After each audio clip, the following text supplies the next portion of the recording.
Thanks for tuning in for another Wayne's Electrical video then. And in this evening's video, or morning or night or mid-afternoon or whatever it is where you are right now, we're going to be getting into the case of test equipment once again. Now, if you didn't watch the last video, then you don't know what's coming up, but if you did watch the last video, then you will know what we're going to be digging at that case of test equipment. And also the other thing that you all know is that what we're just about to discuss is the last thing in that case of test equipment. Okay, so let's have a look at it right now then. There it is. Yes, it is that Kewtech bag.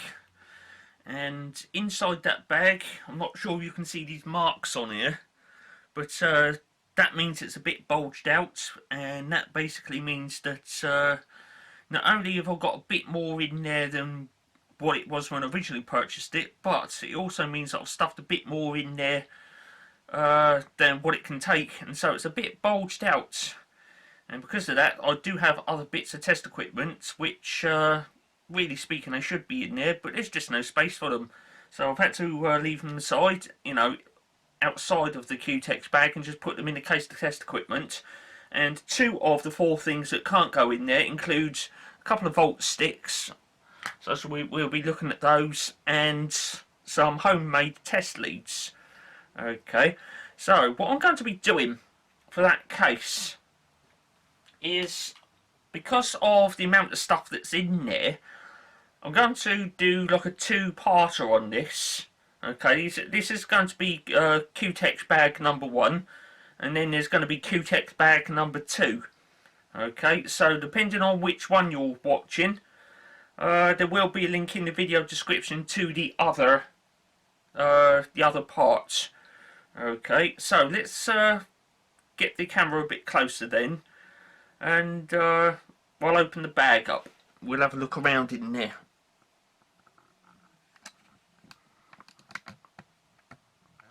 Right, that can go just down there like that, even though you can see the shadow of the camera. Right, so let's open it up very carefully then.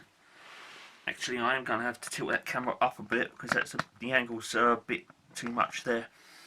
Right, let's open the case up then.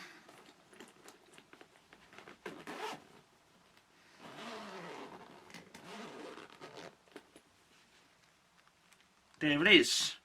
Now you probably noticed as soon as I opened that, there's another thing in it that says Kewtech on it. Okay.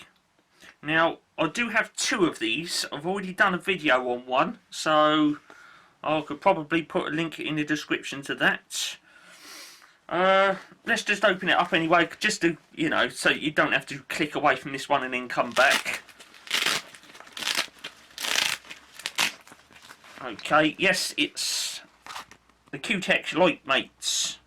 Okay, there's all 5 of them in there, and the other one, the other video that I done was not of these, because like I say, I've got 2 sets of these. It was another set, and I've already done a video on that.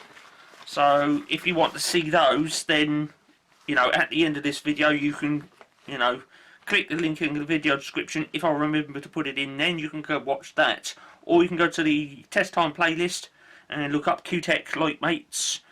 Or again, if you go to the video description, there's not a link in there, just give us a polite poke in the comments box and I shall add it in. Right, there's a whole variety of things in there which, if I pick the camera up, you can see in there. And yeah, you know, there's wires in there, a blue plug. Some of it's homemade and some of it is what you'd buy in, you know, in a shop that sells test equipment. Some of it was in there when I purchased the actual pouch, and some of it was purchased later on and then added in there. Okay, so depending on what part you're about to watch, some of the parts in there will now disappear, and if it's like the shop bought stuff, then you're watching part 1. And if it's like the homemade stuff, these wires and things like this, and you are watching part 2. I'll just put that in there.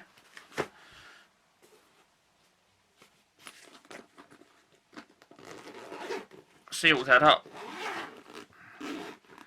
And into it we go.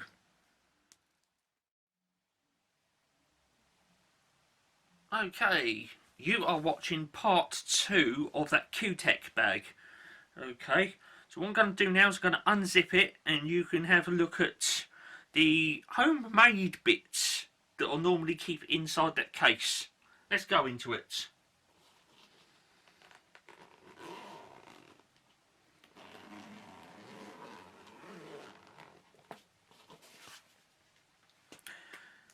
Wow, what a fantastic pile of wires that is. Now, what's all that for then? Well, any bit of test equipment, you will need, you know, certain, shall we say, interconnecting parts so that you can make your test equipment compatible with a variety of different outlets and connections and goodness knows what else. And I'm pretty sure that you can buy bits of a test kit like that, but you usually find that they're way over the top of the cost, and you know, you find that if you use just to get a lump of flex, a plug, and make one up yourself, you can do it for a fraction of the price, just because it hasn't got, you know, some test equipment manufacturer's name on it. It's quite a bit cheaper, you know, as long as you do it safely and, you know, you test it up and you get nice good, you know, readings and all that lot, and you pat test all this lot once every so often. There isn't no reason why you shouldn't, you know, shouldn't or couldn't or cannot make up your own test leads to interconnect with your test equipment. Okay, and that is what that little lot is for there in that case. Let's see if I can stand this camera up a bit taller. Like that. There we go. Okay. I don't normally have the tripod set like that, this tripod, because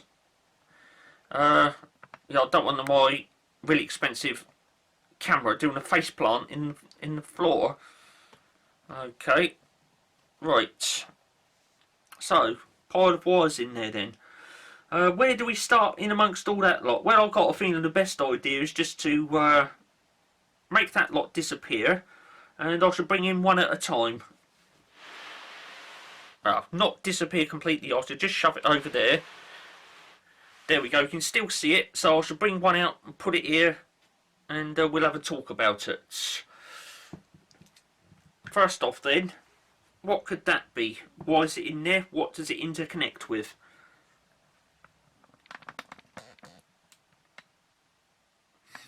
I'm going to need to lower that tripod before my camera smashes in the floor.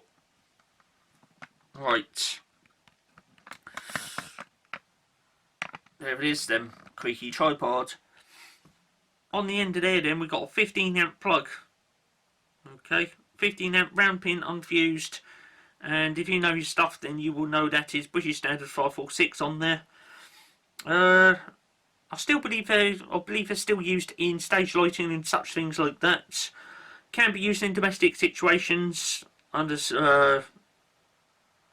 you know, specialist applications. Okay. As long as the socket has got a pair of shutters in it, there is no reason why you cannot continue to use British Standard 546 in household situations today. So what's this on the other end here then? What is this for? Well, we've got this on the other end. It's just a socket. Okay, I'm thinking, well, how's that going to help me test up something then? Do I shove my test probe straight in there? No, you don't.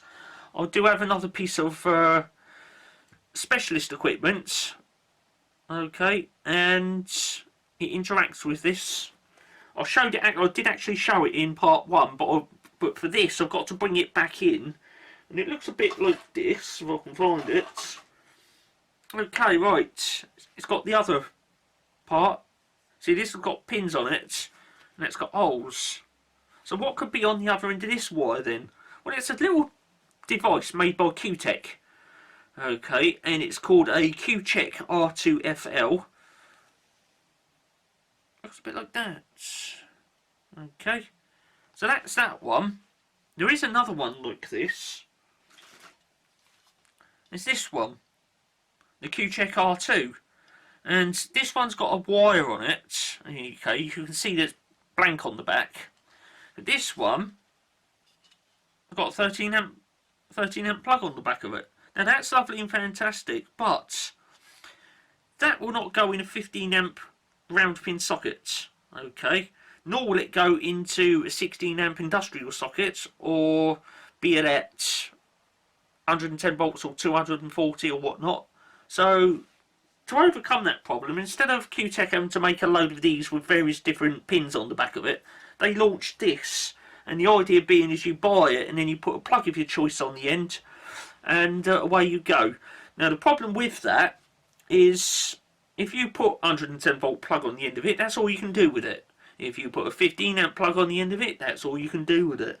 If you put a 240 volt industrial plug on the end of it, that's all you can do with it. Well, this is Wayne's Electrical, and I am not having any of that. What I've done is put that on the end of it. Okay. And then the other part of that, I've connected it on here. Small length of flex of an identical size. And then when I connect that into that, you can see what's happening there now. I've made up myself a test lead that's got a 15 amp plug on the end of it. So I can put that in the socket, connect the test probes in there, and carry out whatever test I'm going to be carrying out, whether it be checking for voltage, polarity, fault loop, PSCC, all that stuff. It can do it. Okay, so that's what that's for. And if you could imagine this central part here not being here, and I'll just add that 15 amp plug connected straight onto this little flex here, that is the only thing that would be able to do, and I would have to buy like 5 or 6 of these, and that would get a bit pricey. Okay, but like I say, this is Wayne's Electrical, and I know how to deliver the flavour. Watch this. Okay, are you watching carefully? I'll take that off of there. Right, we're left with that again. So we're talking about that then. Let's put that over there. Let me bring in some other test lead now. Okay, I've grabbed another one out of that case then. Again, it's got that on the end of it. You know where this is going. This is going to connect onto that. So let's do it.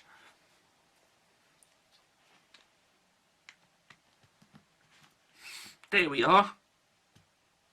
So what's on the end of this white flex then? Whack. Now you'll probably be thinking, what's the flipping point of that when I've got that? Well, here's the thing.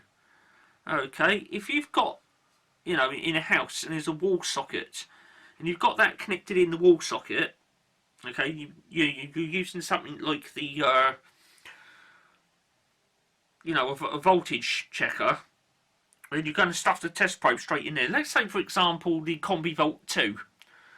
If that's in the socket there, and you've got a shelf immediately above it, let's say, for example, behind your television or something, you're not going to be able to get your probes in there and see what voltage it is. There are times when, basically speaking, you need the test probe holes to be at a distance from the actual plug. So what I've done, got that, the interconnecting part in the middle, that's my knee, don't worry about that. And you can see what I've done there. Length of flex, it's got a moulded plug on the end of it. Okay, I can't remember what appliance was on the end of this, but I do know it failed the pack test. So I obviously cut the appliance off the end of it, saved the length of flex, and then used it as a test equipment. I have actually pack tested that, so it's nice and safe, and all nice readings and numbers on it. Okay, so yes, like I say, there is one where you get the 13 amp pins on the back of it, but there are occasions where you connect that into a socket. Let's say that socket is behind a massive great widescreen telly, and you don't want to lean over the top of that widescreen telly to connect in, you know, your Combi Volt or something like that, and you need these holes on here to be at a distance from the plug. Well, that is where this comes into play. Okay, like I said, this is Wayne's Electrical, and I've got the flavour and I know how to deliver it. Let's take this off then. So we're back with that again then. What else could I... You know where this is going. what else am I going to connect onto that? Well, remember I said that we can connect a variety of plugs onto that, be it the 15 amp plug, the 13 amp one, the industrial one. Why not connect something else onto that? Let's do it. What else have I got in here? There's another thing I can connect onto it. Socket once again. That connects on there. There we go. What's on the end of it this time then? Well, at first glance it looks like a standard 240 volt industrial plug. There it is. Okay. You can connect that into, that is 16 amp on there, 16 amp 240 volts. So you can connect that in and then put your test probes in, do various different tests. Okay. So that is what that's for. Yes, wouldn't it be nice if I had one of these but in the 16 amp 110 volt version? Well, once again, if you remember, this is Wayne's Electrical and I know how to deliver the flavour. Well, like I said, this looks like a standard 16 amp industrial plug, 240 volts, and if I had to have a 240 volt version of that and 110 volt version of that, then I would need two of these in the case. I would also need to buy two of those. This is getting a bit pricey, isn't it? Oh, and another thing as well, the actual space associated with storing two of these, well, I've got a better idea than that. This is Wayne's Electrical and I've made a very special custom plug. Let's just put that over there. This 16 amp plug, although that's blue, and blue is normally associated with 240 volts, this plug's a bit special because it's got a selector function on it where it can also connect into 110 volts as well. I will be doing a separate video on this later on and we'll go through all of the rigmarole of that. I'll give you a demo of it, not a live demo, but it means a bit plugging it into various different sockets that you can go into. And it's, well, when you want it to be an 240 volt setting, you just grab that, twist it, and it's 240 volts. When you want it to be 110 volts, you twist it the other way, and then all of a sudden it's 110 volts. It's just like that. That can go into 110 and 240 volt outlets at the same time. What have we discussed so far then? Well, we've discussed those three over the back there. That one,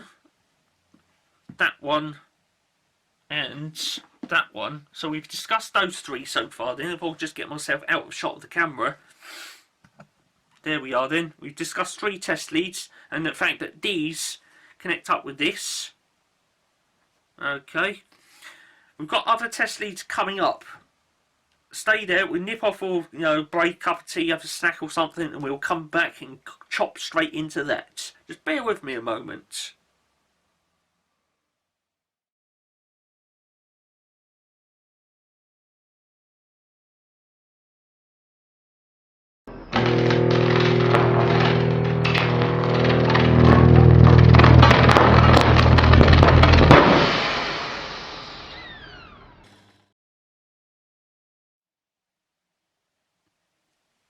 Here we are then. Thanks for coming back after the break. In the first section we discussed those three bits of kit there up in front of the camera. Let's get those out of the way and carry on. Next up then, more leads. I'll just shove those over to the side there then. What else have I got? Well, in any person that's, sort of, electrical field that's going to do testing and whatnot, one of the things you're going to be doing sooner or later is pack testing, and for that you do need a variety of different leads so you can, make your test equipment compatible with whatever it is you're doing. And I've got some leads here. Who knows what this is? Yes, it's the IEC connector. Okay. Sometimes referred to as a kettle plug as well. 3 pins, 10 amp. Okay. And these are sometimes, you know, used on other things apart from kettles. And one of the things that these are used on, quite commonly now, are computers. Okay. So, you know, sooner or later you're going to be needing to pack test a computer or something which has got that connector on the end of it. And, well, I've got a feeling we're just about to have a FELINE turn up. You can get out of there. Here he comes. It's a FELINE. Cats love electricity. Here he is then. There's the Tobias. What do you want, Will? Is it good? Yeah, it's good. He approves of that. There we go.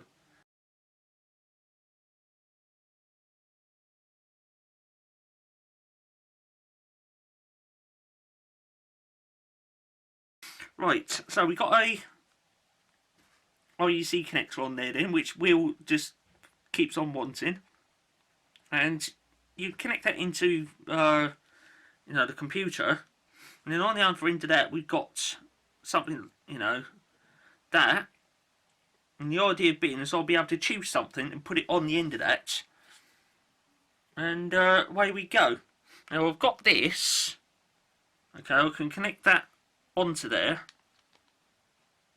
If I can get it to go. There we go. And then I've got 13 amp plug on the other end. Okay. So I can now connect into the computer with a 13 amp plug. Okay. So there you go. I've got a variety of different options there. And also you get those leads where it's basically got the opposite of that on the other end of it. Like this. Okay. So there we go. And you might need to test one of those leads where it's got that on one end, that on the other. You know the sort of thing I'm talking about. It's like an IEC extension lead. Okay. Well, what you can do is... I've got that on the other end of that one. Okay. So what we can do with this is, if I can just find it, I've got that. Okay, you connect those two together. Okay, and I can connect that into that lead. And then on this, I can connect it in my test probes and test that extension lead out. That I can do. Okay. So there we go. The FELINE is just wanting to leave. Just bear with me a moment. Go on then, Will.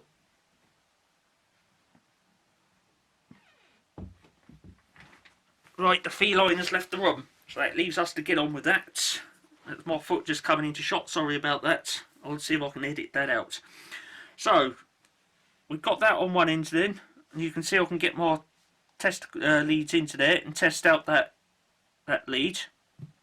Okay. What else can I do? Let's get this out. Well, we've still got some other leads, and as an example, I've got that on there. I can connect that on the end of it. Okay, so I've got a whole variety of different interconnects for doing various different tests. There we go, that's on there then. And I can connect that into that lead for testing. And again, if I wanted to put a set of test probes in there, I've got that. Okay, I know I have that other one, but if that was in use somewhere else or forgot it, I've got that as a backup, so I can get my test probes in there and do a test and whatnot.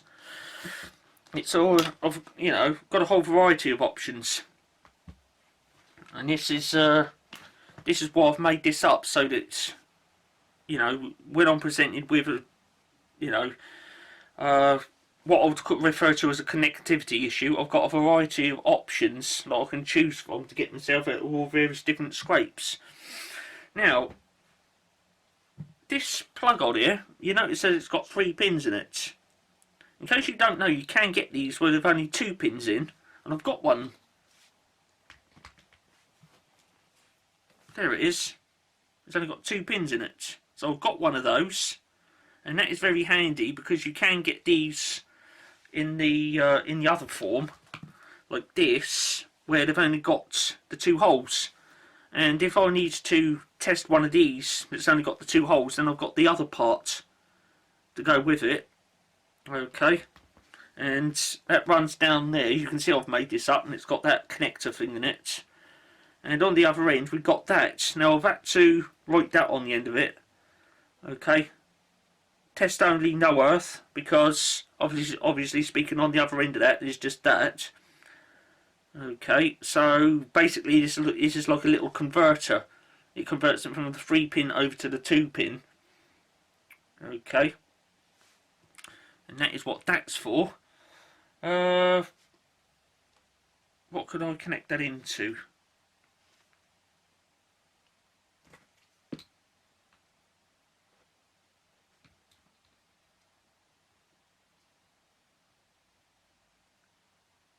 Yeah, what I could do with that, to get, you know, do a test on that, I can connect that is 3 pin into there, the male and the female together,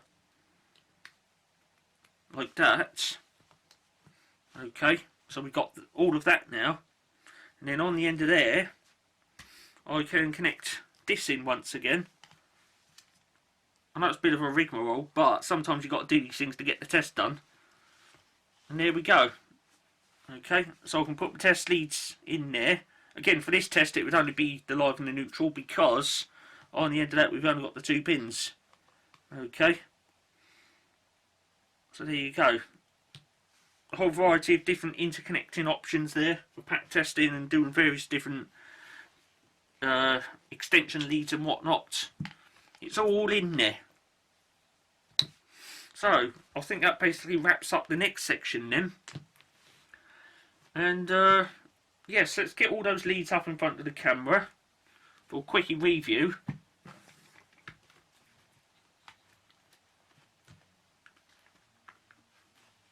Right, there it is then. Oh, and that one. Right, so there, what we've got then is all of my like homemade adapter kits, adapter test leads. So I've got a variety of different interconnects, like that plug there, 16 amp industrial plug. That can be, like I say, for 240 volts and 110, because it's got a special twist function on it, so that I can select it from 110 to 240.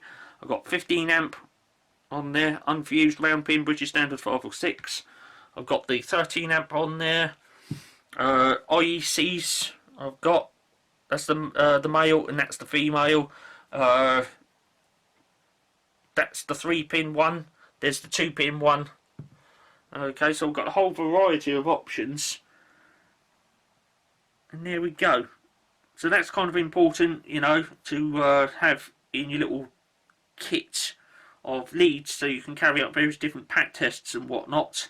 And as like any test equipment, all this should be tested itself once every so often, just to make sure that we get in all the appropriate readings that you should. You know, let's say for example this one, I tested it up, and on the earth conductor from there right to that end I've got 5 ohms. Well, that would be no good, would it? Okay, or nothing at all. Again, that would be a bit of a problem. So yes, all of this has to be tested ever so often, just to make sure that when it's called upon to carry out a test, that this is not going to fail that test. Because yeah, it'd be a bit embarrassing when you carry out a test and you find that, you know, you're not getting the test results that you want, and it's not the subject causing the failure, it's actually your own test equipment, and that's never a good thing. So all of this does have to be tested up once every so often, just to make sure that everything's tickety-boo with all the connections, and you get nice low readings on continuity and polarity and all that lot, and nice high readings on insulation resistance. Okay, and of course, although I've covered this in part 1, this interconnects with a few of these, so I can get test probes in there and carry out various different tests. before we go, I've got a couple of others to do which don't go in that case, in the little Kewtech case, because it's overfilled anyway, but they just sit on top of the Kewtech case, so I will show those as well. The first one then, this was an actual test, you know, a proper shop bought test lead, but it broke, so I sort of hacked it up and modified it a bit. It's got these on it, which connect into the top of, like, say, my dialogue tester, my 983p. It's supposed to have 3 of them on there, but the Earth one, which is in the middle there, it was all chewed up and defective, and the little shroud around it was all knackered. No, it wasn't. The shroud was okay. It was the live one, as you can see, the red one, which was knackered, and I unscrewed the green thing off of it and screwed it on there. Okay, it was actually the red one which was all broken up and unsafe, so I actually salvaged the green one and screwed it on there. I should paint that red or do something with it. And yeah, and the Earth one, it was all, you know, it wasn't very good. And there we go. And so that I can connect this into something or other, I've got that on the end of it again. So I can connect onto there, say for example, my 15 amp plug, like this. So I can connect that on there, like that. There you go, 15 amp straight into the tester then. The only thing I wouldn't be able to do with that is test the earth, because at this end there is no earth plug for connecting in the tester. So yeah, so that was just, like I say, there should be a 13 amp plug on the end of there, but it broke. I stood on it and one of the pins come flying off. This was never used anyway, because like I say, this end of it was defective. The earth conductor, I snipped it off, so it's not used anymore. But that could be alright for testing, just say voltage, okay, between like the live and the earth, live and neutral, or things like that, or just do a basic bit of continuity between live and neutral. That would be fine for that. And the other test lead that I've made up, testing light sockets. Okay, I've got the light mates, that I do know. But I've made up a test lead, section of wire there. It's got a bayonet cap on the other end of it. Okay. And then on the other end of that, again, you shouldn't draw power out of this, it's a bit of test equipment, but I've got a trailing socket on the end of it. And of course, to get the test probes in there, I've got that, so I can just connect that in there. Okay, and I can test the voltage. Because that can go in the light socket either way around, you really shouldn't use that for testing polarity, but that's perfect for checking to see if, for doing, you know, continuity or checking that the light socket's live. Ideal for that. Okay, so it's another little homemade bit of test equipment. I've got that, length of flex and extension lead, trading socket, and there it is, another little test lead made up.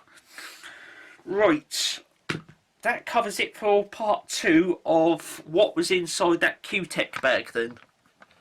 Let me tilt the camera up. I'm going to take this away, that funky thing, because that doesn't go in the bag, in the Kewtech bag, and of course this one, that doesn't go in the Kewtech bag either. But what I'm going to do is I'm going to bring the Kewtech bag in now. There it all is, and all of the things that featured in part 1. There we go, and that. So there we go. Now, if you enjoyed this, and the light mates. If you enjoyed this one, if you can spare me one, big old thumb up would be much appreciated. Okay. More test time videos coming up later, and some of the test equipment that I've shown in the other test time videos, like the 983p, the Combi Volt 2, the clamp meters, all of that. We do little demos with those bits of test equipment, actually turning them on, connecting test leads in, doing various different tests and all that lot. And yes, all of that is coming up. So if you haven't yet already, whack that subscribe button now to save you having to miss out on all of that. Now, as a little bonus add-on onto this video, if you stick around after the outro, you can see me put all that lot back in that case and zip it up. Okay, as we can see it there, it's rather a chaotic mess, and that is just not going to do up.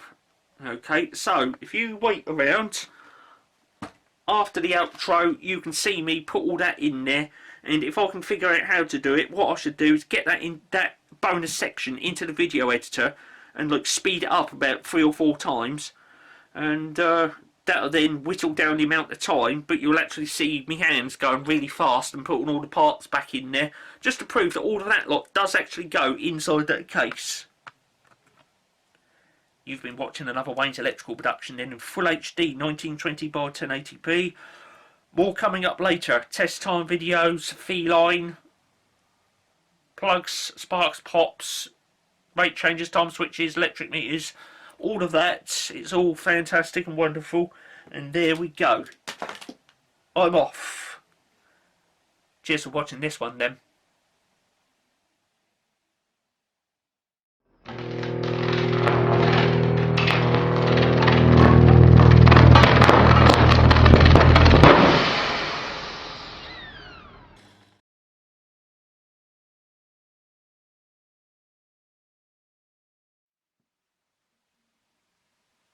Okay then, all of that lot back into that case and zip it up. I've got to be really quick on this because I've only got 9 minutes left on the camera battery. Cannot do it.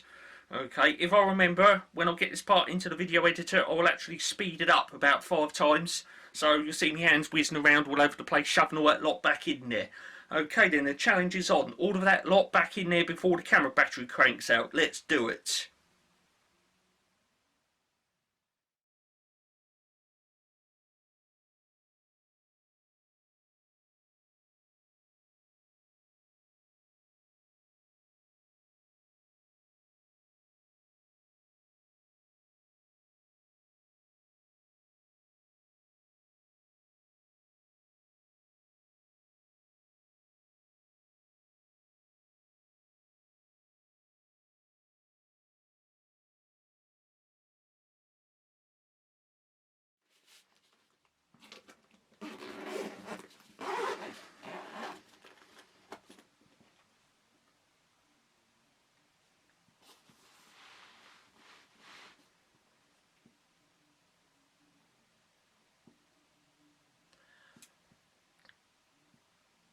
Job done. 5 minutes left on the camera battery then. Oh, I think that was pretty successful. I would like to say thanks for tuning in, for watching the little bonus add-on section then. And more test time videos later on. That was quite satisfying, wasn't it? Cheers for watching this one then.